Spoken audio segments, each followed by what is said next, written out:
Some of you might have heard of Abraham Hicks. Today, I heard them say something that made me just burst out laughing. It was instantaneous.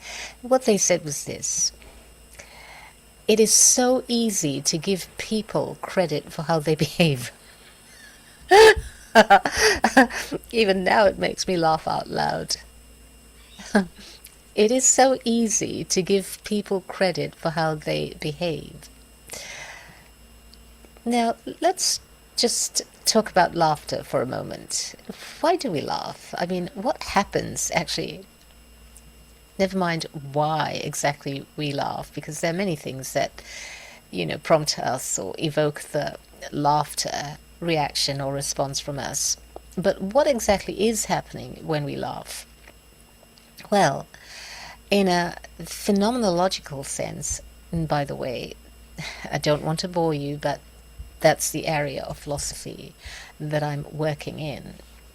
So, from a phenomenological sense, what is happening is that, a previously constricted, tight body or posture is now set loose. It's interrupted. It, in a sense, almost laughter erupts from that previously tight, constricted body. That, well, the laughter meaning the breaking away from those tight binds and constrictions. So that is what laughter is. And it often happens, when things, something true lands on us unexpectedly.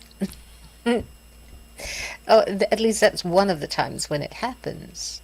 And that certainly was the case for me today when I heard this, that it is so easy to give people credit for the way they behave.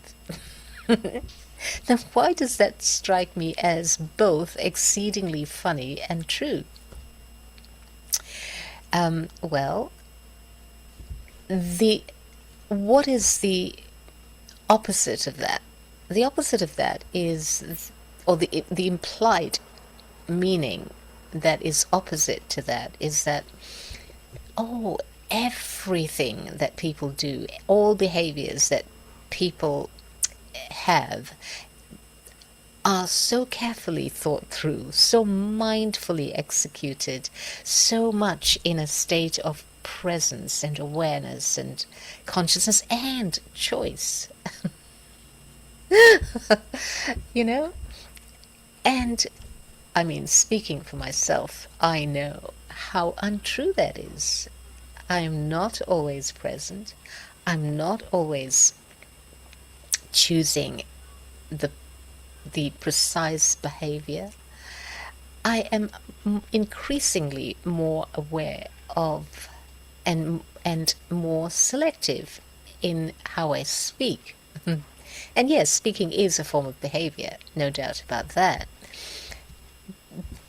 But we're also talking about all other types of behavior, including the choices we make, the way our posture is, how we hold ourselves, our body language, and so on and so forth. So much of that is not the result of conscious, mindful presence. So much of that is habit, learned habit. So, it's easy to credit ourselves with all our behaviors, all our words and all our thinkings and all our thoughts, but the truth of it is that so much of it is happening unconsciously, so much of it is on autopilot, so much of it is so deeply rehearsed, over over many, many repetitions. That is what is so true.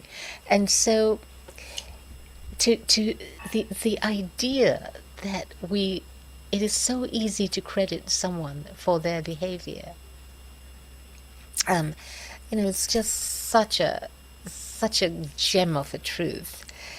And it makes me certainly realize yet again that we're not always behaving in a conscious way. We're not always behaving with full awareness and with conscious choice. So much of our behaviors, so much of our reactions, and I often refer to them as reaction, meaning repeated action. Behaviors that we have repeated out of practice again and again and again. So much of that is not from voluntary choice. It's become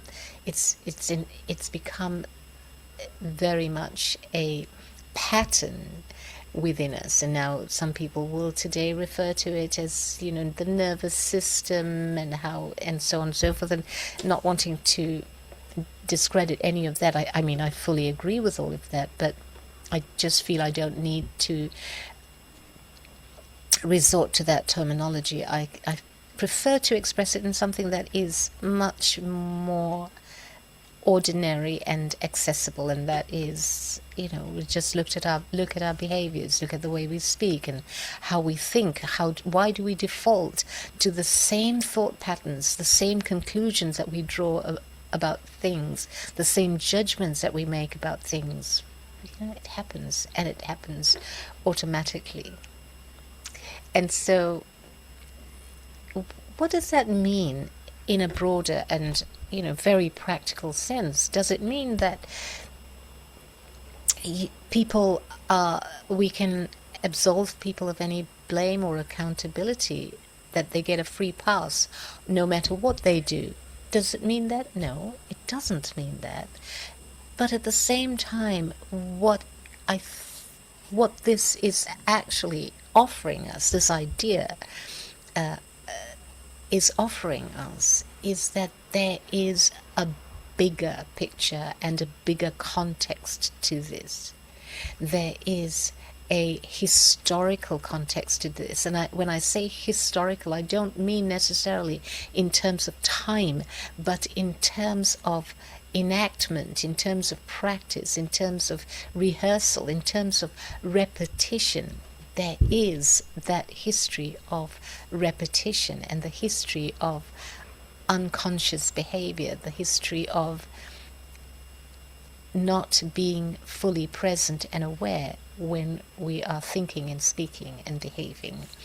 And so this is not about letting anyone off the hook, giving them a free pass, no, but it is recognizing the broader and deeper context of all our behaviors, our thinking and our speech. And then once we can do that, that's when I feel we can have a more realistic, a more meaningful approach and attitude towards our own behaviors and the behaviors of others, rather than judging and condemning them and trying to punish them or ourselves for that matter. Rather than doing that, we seek a deeper understanding of what is going on, and from that understanding choose our response. And again, I feel that in so many situations there is my response to something, but importantly, I think there needs to be a collective response to something, whether it's one person or a group of people.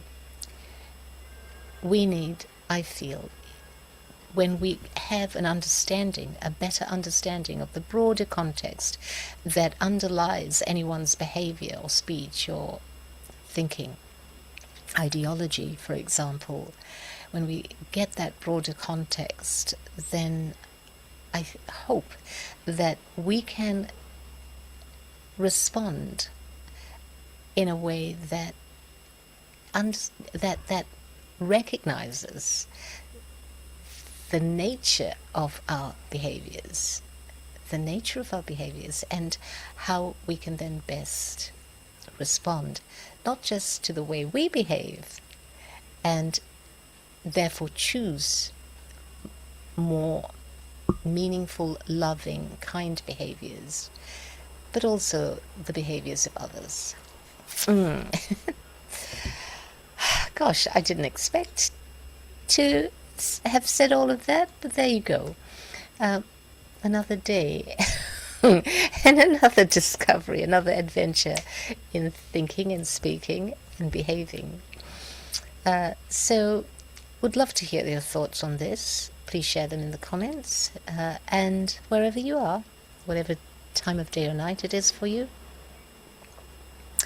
I do hope that you are having a really beautiful day. Bye for now.